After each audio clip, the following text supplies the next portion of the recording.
Morning. It's a pleasure to be here today, to be with you. A funny story about Shore Putt Mall. I was just starting at Henrico County right when that was finishing up in their planning department, and the planning director at the time, John Marles, tried to convince the developers to put housing on the Shore Putt Mall site. He tried everything he could. It just was, they just couldn't see it yet. So it's funny now to look back at that project. And he couldn't convince them to put housing, but imagine what that project would be if it had housing component to it. So that's just an interesting story. I'm going to kind of piggyback off what Bob talked about, which is kind of more of a global look at mixed use. I'm going to talk specifically about two projects in particular that were highlighted in the white paper and kind of explain how these things can happen in localities that kind of generate excitement. I'm going to give you a little bit of background about the company I work for first and myself. I've been at VCC about 7 weeks. Before that I was at VHDA for almost 7 years, managing their mixed-use, mixed-income program, finding deals for them to finance. I worked closely with VCC when I was at VHDA, so now I'm there running their lending team department. We are a CDFI, which owns basically a for-profit bank too, but we operate statewide. We do various types of projects, and the key thing that we're looking for is if there's a housing component to it, we want to have some kind of affordability in it. We're promoting mixed income. We also could do economic development projects in underserved markets of the Commonwealth. We also have a new markets allocation, so we can do new markets tax credit deals as well. I talked about the affordable housing component. My background is in community revitalization and mixed use. So when basically I was brought on, one of the things I wanted to do was increase the number of mixed use deals that we finance at VCC and partner with other lenders in doing that. The important thing of mixed use is it not just be mixed use, but it be mixed income as well, and that's the key concept. There's tons of mixed use projects, but not every project's mixed income, and this is the key thing that we're promoting as we finance these deals and partnering with groups like VHDA. They're promoting the same types of thing. Again, income diversity in the same types of projects. You know, I'm not going to go through all these lines, but you can see some of the things.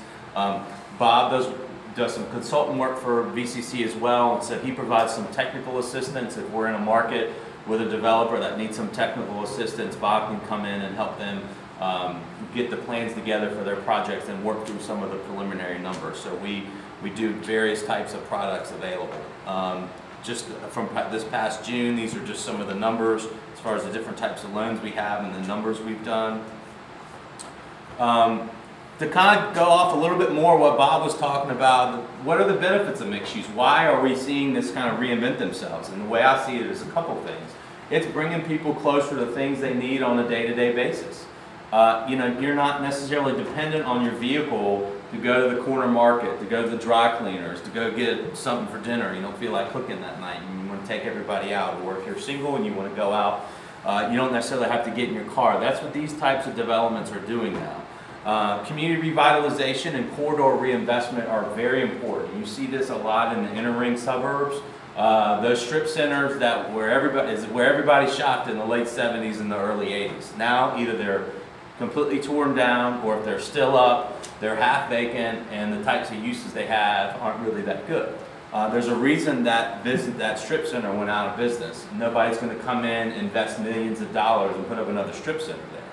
But from a locality standpoint, if you basically provide flexible zoning, mixed-use zoning ordinances, somebody will come in, buy that, invest millions of dollars, and what they'll do is they'll put in a mixed-use development. They'll put some condos in it, they'll put some rental apartments, they'll put some office, they'll put some commercial, and the next thing you know, that dilapidated property that sat vacant for 10 years has now kind of rebirthed itself into a vibrant mixed-use development. Pedestrian friendly. I mean, that's the key concept in these. You feel comfortable crossing over the street. Rob talked about, you know, trying to walk across 8 lanes of short pump. It's like, you know, basically dodging every car you can. So you want to feel comfortable in that community that you can walk to the things that you need. And then it's obviously a more efficient use of public land and infrastructure. You're instead of going the traditional route of the total single-family neighborhood where it's continual sprawl, you're basically maximizing density, and then it's a more efficient use of infrastructure and land. What's driving it? You know, Gen Y and the younger generations are looking for more connectivity and beyond their iPads and iPods and all those things. My daughter the other night, she's 8 years old, my parents are in Greece, and she Skyped my parents on her iPad or iPod. And I was like, what are you doing? And she's like, oh, I'm, you know, Skyping Grandma and Grandpa in Greece. And it just blew my mind that she could do it that quick. It had taken me 30 minutes to try to figure that out. But beyond the technology thing, they're not so auto-dependent. They're not necessarily having to buy a car. When years ago, everybody waited till they were 16 years old to get their license so they could start driving. Well, it's a lot different now. The younger generation aren't as dependent on vehicles. They're more into mass transit. I read an article a few weeks ago that one of the former heads of MTV was hired by Ford because they're having a hard time selling cars to the younger generation because it's not as important to them. They'd rather be in places where they don't have to drive, or in some instances, they don't even own a car. And so that's the kind of key component on why these things are big. But then also you're seeing the transition in the baby boomers too. You know, they might be tired of maintaining that yard that they've had for years, and maybe they want to downsize, and maybe they want to buy a condo or even rent an apartment in kind of a mixed-use setting because they're tired of doing, you know, 20 years worth of grass cutting. So those are things that are basically changing the dynamics and the demographics of how these projects are happening. NIMBY is a big issue. Not in my backyard. You see it all the time. You hear it all over the place. And I think mixed use and mixed income can help fight that, fight those things that basically come out and say, we don't want density, we don't want affordable housing, they're not good for our community. Mixed income is an important way to alleviate those factors. If you're telling people you're providing a segment of your project as affordable, and then providing another segment as market rate, the concept is you're basically bringing those income groups together, you're deconcentrating the poverty, but then you're also doing an attractive design and quality construction. There's no reason why affordable housing has to be the ugliest thing on the block. What I say is when I work with developers is if you have a mixed income project, I should be able to walk in that unit and have no idea which one is the market rate unit and which one's the affordable unit. Because from a design perspective, you're building it anyway. So you can basically have the units look basically the same. You may have some things and do some bigger units and obviously have some nicer units maybe on the upper floors. But the key concept is you don't know what somebody makes that lives in any of those particular units, and that's really important. The project I'm going to talk about today is something that you'll see is the concept is if I wouldn't tell you and you look at this project in Roanoke and Floyd, you'd have no idea that some of the units are affordable, and that's what we're really trying to do. I always talk about this when I make these presentations. I think it's so important, and sometimes we really miss it. Linking affordable housing and economic development. And sometimes it doesn't always occur, and people don't always think about it. But a few years ago, the Urban Land Institute did a survey of large national companies. And basically, the survey was specific to affordable housing. And predominantly, a majority of the respondents who were CEOs of larger companies stated that lack of affordable housing close to job centers was a factor when they looked at relocating in that community. If I am a CEO of a big company and I'm looking at 4 different cities, they're basically saying through that survey is one of the things they're looking at is what's the proximity of affordable housing within where my company is going to be located. Are my employees going to have to drive 30, 40 minutes to get to work? Because if they have to do that, it's a quality of life thing. So that's something that we really need to promote as we're doing affordable housing, but then also work with economic development as well, because it's an important concept to these companies. Hancock Building in Roanoke. For those that are familiar with the downtown Roanoke market, it is a thriving downtown with all types of uses, commercials, restaurants, offices, housing too. When I first started at VHGA, the first project I worked on in Roanoke was the Hancock Building with Ed Walker, the developer. Downtown Roanoke was a lot different than when Ed and I started talking about this deal. And the reason it was is because it was a traditional downtown where people worked 8 to 5, and then they left, and then they came in, and then the weekends there wasn't much. There was some activity, but not as much as you'd expect. This project has 58 total rental apartments. 30% of them are affordable. A person's making 80% or less the area median income. There's a first floor, about 12,000 square feet of commercial space that's leased to an attorney's office.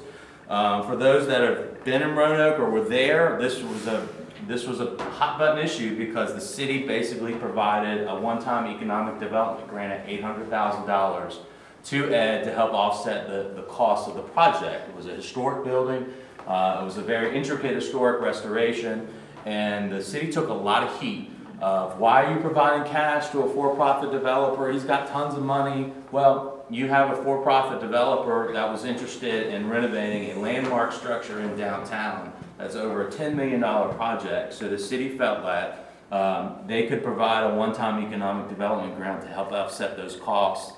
And basically, in turn, what they're getting on the long term is so much more in value for the $800,000 they do, because it kind of was the project that started the ball rolling in downtown Roanoke.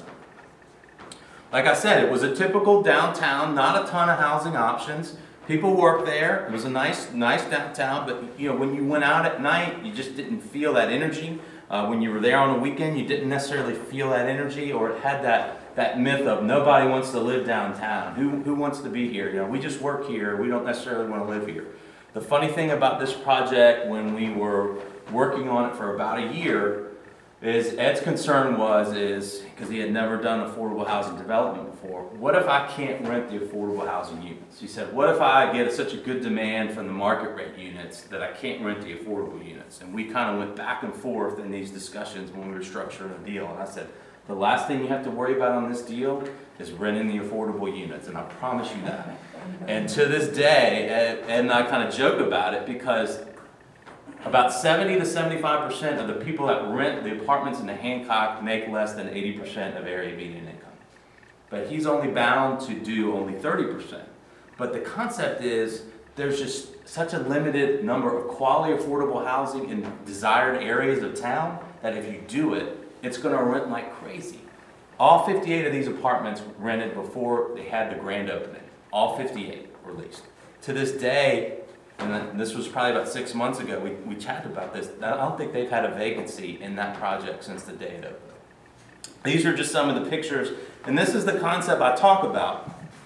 This looks like a great market rate development. You would have no idea that some of these units are affordable, and this is what we're looking for when I talk about quality design and construction. These are the things that we want to promote in this particular thing. But what happened with the Hancock was it rented so fast that people said, oh my gosh, we have an untapped market here. This is downtown. People want to be here. People want to live here.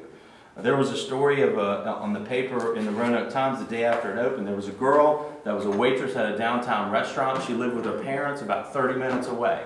And she was so excited to be living downtown because she's saying, I'm saving so much money because I don't have to drive 30 minutes into my job every day now. I can walk to my job.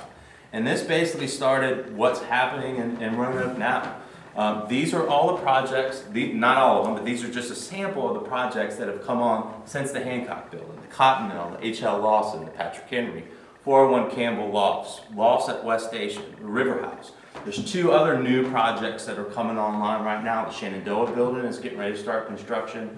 And then the developer bought the Crystal Tower to convert that into mixed use. So you can see the concept now is that Hancock was the project that really got everything going downtown and said, it's okay, people want to live here. And now the question is, when we look at Roanoke, isn't, oh, does anybody want to live here? The question is there a saturation point? Because everybody is doing developments and everybody's leasing units, and they're all full.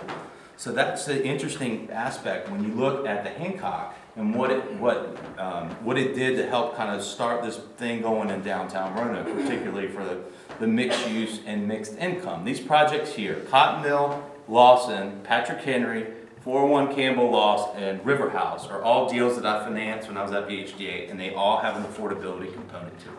They all have some segment that are affordable and mixed income, and then market rate. And so you can see how that works. If it works, in the development business, if people see things are happening, then they're going to look to buy buildings because they see a market is strong and there's a strong rental demand in that area. They're going to continue to do it. So these are just a sample of projects that are going on. They're more than this, but it's a great thing that's happening down there.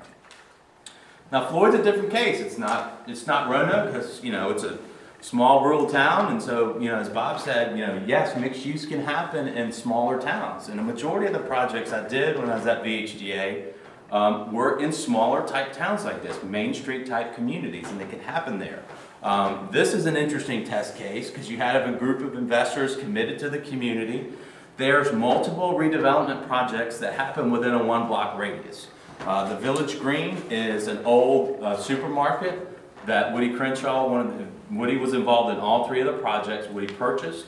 He did some financing through VCC and basically made it into an exterior kind of little places where they had shops. Very beautiful redevelopment project. The Old Country Store, which everybody's familiar with down in Floyd, Woody owns that too, redeveloped that. At the time when I met Woody, but I remember Bob and I went to Floyd, it's the first time I'd been there, and we met Woody. He was getting ready to start the renovation of the Old Country Store, and then we started talking about the 3rd project, which is the mixed-use project, the station on South Locust, which there were a number of different entities that were involved in the financing of all of these projects. So the key concept on this is it's just not one financing entity that makes these things happen. It's a multiple resources, multiple partners that make all of these types of projects happen. It's about 15,000 square foot building. It's got 9 rental apartments. It's got a kind of myriad of little commercial tenants. There's a little toy shop, there's an architect, there's all kinds of little neat shops. The majority of the projects are rented for persons at 80% area median income. They do have a few market rate units as well. Again, that whole mixed income process is so important as you're trying to diversify the types of projects you're doing in your community, no matter what the size of your community. It doesn't have to be just mixed use, but mixed income is an important concept of doing it as well. The neat thing about this thing about Floyd, which is a very small place, all these projects are within, basically the country store is here, the station on South Locust is here, and the Village Green is right there. So it's basically within a 1-block radius you could see the concentration of redevelopment that's happening. I think that key thing is you had an investor in Woody Crenshaw and his other partners that felt that they wanted to basically invest in their community. So they made it happen with, again, multiple partners, but he was a key cog in making all these projects go on. These are some of the pictures of what it looks like after it's done. Again, the same type of thing. You know, these are great looking projects, and you wouldn't know that there's an affordability component to it, and that's what we're looking to do. People always ask me sometimes when I'm on these panels, what makes a successful, vibrant community, and I always talk about this, and I think this is really important. Diverse housing choices is so important, because what I like isn't what you like, isn't what you like, but as a community, we have to offer those diverse housing choices. We can't all just have one type of housing, because then basically we're limiting on how our growth would be. So I think as you grow as a community, you need to identify there's different types of housing choices we have to offer to our residents, which would attract them. But it's important to know what areas of town you want to attract that. And mixed use is an important concept that you can use if you're targeting a particular area for revitalization. That's such an important part because it can help spur that redevelopment pretty quickly because you're getting the mix of both housing and commercial within the same developments. And that's it, my presentation, my contact information, and I think we're going to sit down and have a panel discussion. So, thank you. Invite our panel to come back up here.